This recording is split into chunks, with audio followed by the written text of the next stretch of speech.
We're doing this thing, we're calling it spiritual reading. We're reading a different missionary biography or autobiography every month. And the reason we're doing that is to inspire our faith. We said faith is taking God at His word. It's living as if what God says about Himself is true. And there are different expressions of faith. It's always expressed. Sometimes it looks like a very active and outward obedience. Sometimes it looks much more inward, like waiting on God to do something He said He would. Oftentimes it can look like intercession, praying according to God's character and for the things that He says He wants to be done to be done. And so we're reading these books to really stir our faith. Last month we read Bruchko, which was some of you came to that book club deal on Wednesday. It was pretty, I don't know. It's the first one I've ever done, so it's good for me. And I think it went pretty well. And we're going to have another one in March. And the book that we're going to read in March is called God's Smuggler. It's written by a Dutchman named Brother Andrew. He becomes a Christian a little bit later in his 20s. And after beginning to follow Jesus, he really feels called to support the persecuted church.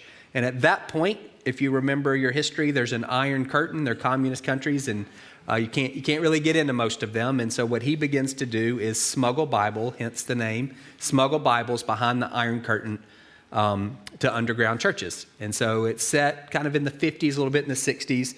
It's easy read, super compelling story, and I encourage you to grab it. Again, we're not saying everything these guys, we're not endorsing, we're just saying let's be inspired by what we're seeing in these books, the lives of faith that these men and women are leading.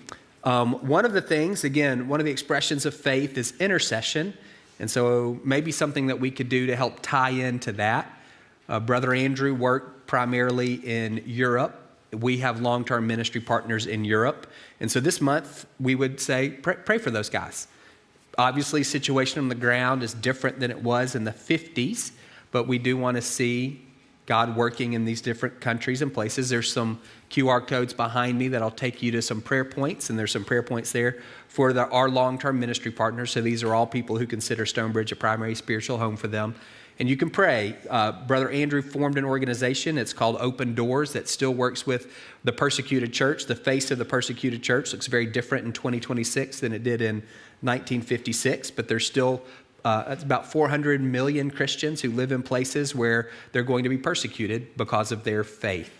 And so there's some prayer points there if that's something that stirs your heart. Again, it's just a way of engaging with the book. We're not writing book reports. We're saying, God, how do you want to use this book to form us and shape us? So I'd encourage you to read it, and I think you will get something out of it. Okay.